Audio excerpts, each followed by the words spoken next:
नमस्कार, आप देख रहे हैं भारत टाइम्स न्यूज और मैं हूं आपके साथ छवि। जैन श्वेतांबर तेरा पंथ धर्म संघ के 11वें अनुशासता अहिंसा यात्रा प्रणेता युग प्रधान आचार्य श्री महाश्रमण जी वर्ष 2023 का चतुर्मास के लिए भारत की आर्थिक राजधानी माया नगरी मुंबई की ओर गतिमान है।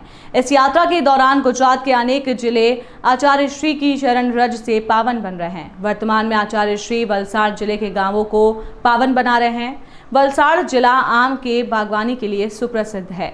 आचार्य श्री के विहार मार्ग के दोनों ओर दूर दूर तक आम के बगीचे दिखाई दे रहे हैं। आम के वृक्षों पर लगे फल सहज ही राहगीरों को आकर्षित कर रहे हैं।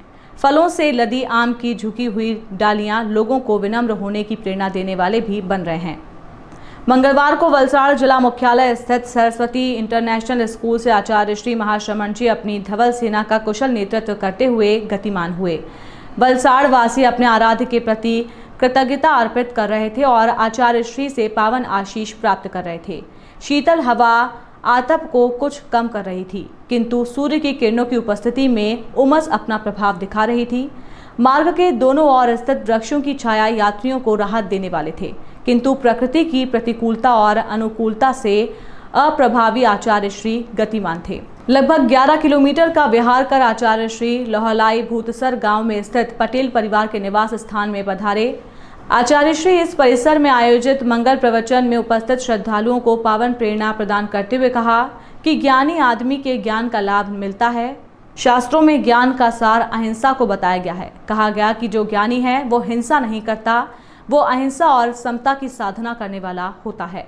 आदमी की आत्मा में ही हिंसा और अहिंसा के भाव होते हैं। जो अप्रमत्त होते हैं वे अहिंसक हो जाते हैं और जो प्रमत्त वो हिंसक होते हैं। स्वतः अपनी मृत्यु को कोई जीव मरे तो उसका पाप नहीं लगता, किंतु किसी जीव को कोई संकल्पवश, द्वेष, ईर्ष्यावश मारे तो वो हिंसा और पाप का भागीदार बनता है। हिंसा के 3 प्रकार बताए गए हैं: आरंभजा, प्रतिरक्षात्मिकी और संकल्पजा। जीवन यापन के लिए गृहस्थी के कार्य जैसे खाना बनाना, अनाज, फल आदि का उपयोग, आग आदि आरंभजा हिंसा होती है। उसे आवश्यक हिंसा भी कहा जा सकता है।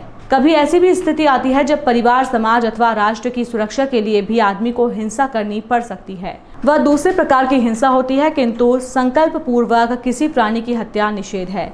आदमी को इस प्रकार की हिंसा से बचने का प्रयास करना चाहिए।